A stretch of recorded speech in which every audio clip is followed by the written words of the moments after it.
Hello violin friends, here is a very quick unedited video on how to play the dashing through the snow part for Jingle Bells. If you want the sheet music to this with violin fingerings, make sure you visit the website readysetpractice.com. I'll put a link down below.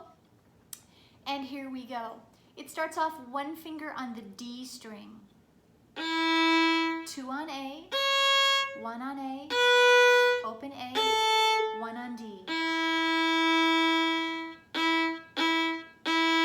2 on A, 1 A, open A, 2 on D. Second line, still 2D, 3A, 2A, 1A. Now high 3, stretch your 3. See how I'm putting just my 3? Stretch it over there. Over to the E string, open E, 3A, 1A, 2A. Third line, 1D, 2A, 1A, open A, 1D. 1D again,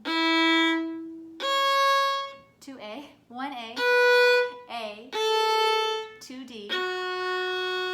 Now go up bow again, 2D, again 2D, 3A, 2A, 1A, open E, E, E, E, 1E, open E, 3A, 1A, open A. If you're going to go on to Jingle Bells, play an open E, and then you have Jingle Bells, and you're on there. There's another video this same way of me quickly going through the note names. I hope to have a better video soon, but hopefully this gets you through. Okay, see you soon.